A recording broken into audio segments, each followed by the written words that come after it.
Hi, magandang araw po. Nandito po ngayon sa Taguig, dito po sa rooftop garden ni Mamang Pulis, Abdul Ghafor Umla. Siya po ay isang active na kagawad ng PNP na naka-assign po sa NCRPO. Ito pong kanyang rooftop. Nandito po si Sir Abdul. Sir, kaway nga kayo doon? Yes. Paano nyo po na-maximize itong lugar po ninyo at nagtanim kayo ng ganito karaming mga alaman? Kailan po kayo nagsimula? Nung pandemic po, nung 2021 po. So doon lang kayo nagsimula. Ano-ano na po mga alaman na itanim po ninyo rito? Marami na po Mga basic po, yung mga pang-pakbit. Yan, Yes. kompleto. May ampalaya, Okra, talong. Oo. Hello. Oo. Yan po. Dito, meron ka pang Oo, mga pansit-pansitan, oregano. Oo. Tapos meron ka na rin po naitanim dito, sir, ng repolyo? Opo. Ano pa? Repolyo at saka cauliflower at Yes. saka carrots po. Yung ika nga pang Baguio naman. Yes. Subukan natin dito sa lowland.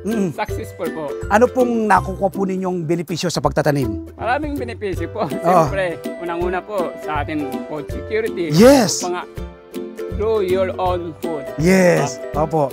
Kumbaga, hindi ka na bibili sa palengke. Yes.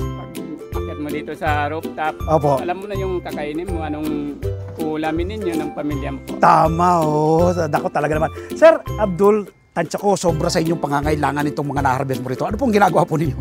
Mga sobra-sobra na po siyempre may mga kapitbahay tayo. Yes. May mga sobra, pamamahagi natin po sila. At saka, ini-encourage ko rin po yung mga kapitbahay kung bigyan ko sila ng mga seed. Yes. Magtanim din po. Naku, talaga naman, napaka-noble po yan, Yung siguro po sa Bikutan, nagdadala rin kayo nito, ng mga bunga nito, minsan. Opo, nagtatanim din po tayo doon. Naku, talaga naman. Sige, invitahan nyo po, Sir Abdul, yung mga nanonood po sa atin ngayon, na magtanim din po sila. Unang-una po, tayo Pasalamat po tayo kay Sir Mel Lyson po. Naku, talaga naman, Binisita ang ating munting ngal din dito sa rooftop. Di ba? Inimbitan ko po mga kasama natin na magtanim-tanim din po pag may time. Yes! Kahit sa mga paso-paso lang po. Magsimula tayo sa paso-paso. Yes. Hanggang ma-explore natin po na gusto kong itanim ito. Yes. Gusto kong itanim ito.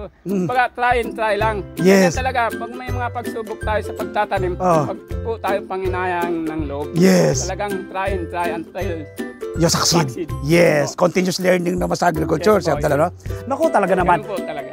Nagawa po ni Sir Abdul, nagawa po ninyong lingkod ng magtanim. How much more kayo po nanonood sa amin ngayon. Kaya mula po ngayong araw na mapanood niyo kami ni Sir Abdul, magtanim rin po kayo ng inyong sariling pagkain. This coming Sunday, abangan niyo po, ere sa 1PH, Signal TV, Channel 1 at TV5, simulcast po sa RPA TV, YouTube at Facebook. Ang aking interview kay Sir Abdul at yung kanyang tour, pag-tour niya sa amin dito po sa kanyang napakagandang garden. Iniimbitan po namin kayo, masaganang buhay po yan. Alas 7 hanggang alas 8 ng umaga. Sir Abdul, salamat po! Happy gardening! Happy garden po! God bless!